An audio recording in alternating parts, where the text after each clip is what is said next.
Good morning, everyone. I am Timika Williams, and today I would like to provide to you information regarding the manipulatives that I chose for my assignment. I hope everyone is doing well and off to a great start. So, with further ado, the manipulatives of my choice, I chose the two-sided counters. And I'm sure many of you have seen this in school, elementary, and probably still seeing it now with some of your children if you have them. I chose two-sided counters because they could be used for upper and lower grades. In math, two-sided counters are small, as you can see, and are usually a plastic disc with two different colors on each side. Usually is a visual representation of the concept of addition and subtractions. These counters represent a positive and a negative value. We're going to use yellow for positive and red for negative, essentially allowing the students to manipulate concrete objects to understand abstract concepts. Today I will focus on lower grades since that's my area of study at this time. So just bear with us on today. First, I would like to note that the factors that contribute to the teacher use of manipulatives in instructional math is very important. These counters are physical objects that are designed to represent concrete mathematical ideas that are abstract.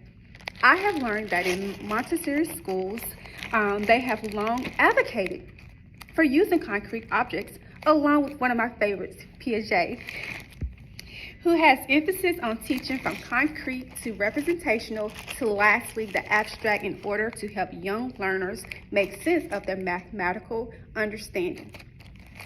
Some key points that I would like to know is that, once again, there are many uses for counters. So, let's begin. I chose this math standard and it states, use addition and subtraction within 20 to solve word problems using objects such as my counters, drawings, or equations. My objectives would be for students to be able to use these two-sided counters to model and solve simple addition and subtraction problems. Some of my I can statements for our students on today would be I can use my models, to explain addition and also to explain subtraction. I can explain that adding two numbers would give me a large number in regards to addition. In regards to subtraction, I can explain that subtracting two numbers makes a smaller number. Some examples would be for adding 4 plus 5, which equals 9. Two numbers make a larger number. On the opposite hand, when it comes to subtracting, we have two numbers, 9 minus 7, which give us a smaller number, which is 3.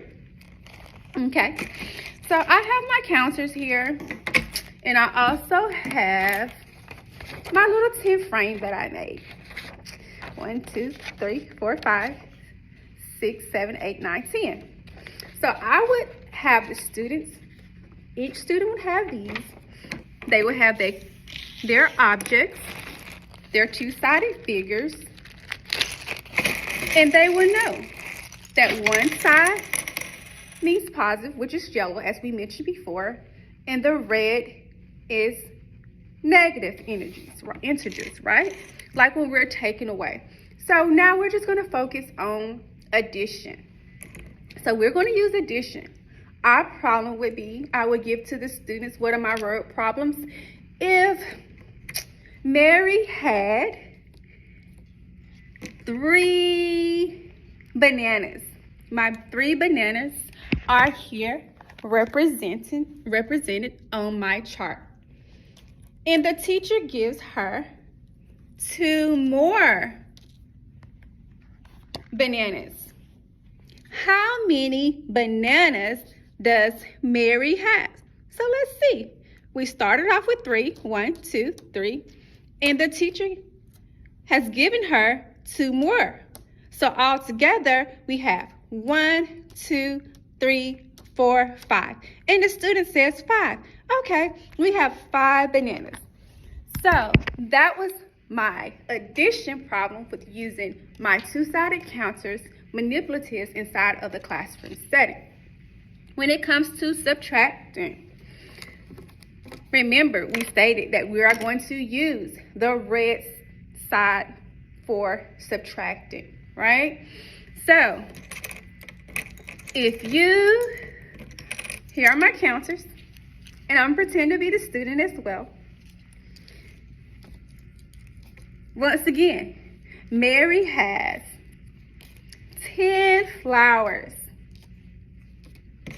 Oh, 10, that's a big number, but we're gonna get it, right? So Mary has 10 flowers, and I'm gonna show you that in just 1 second.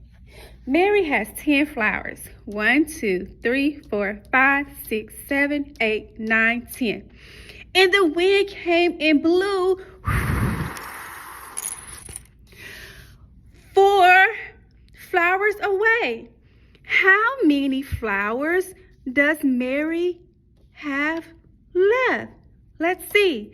1, 2, 3, 4, 5, 6. And the student would say 6, because we started out with 10 flowers. 4 blew away, and only 6 are left. So that would be my representation of using my two-sided counters inside of a classroom setting, using a standard as mentioned before, and also with the lesson objectives and my I can statements. I hope you all enjoyed and have a wonderful weekend. Stay safe, stay blessed, and always enjoy.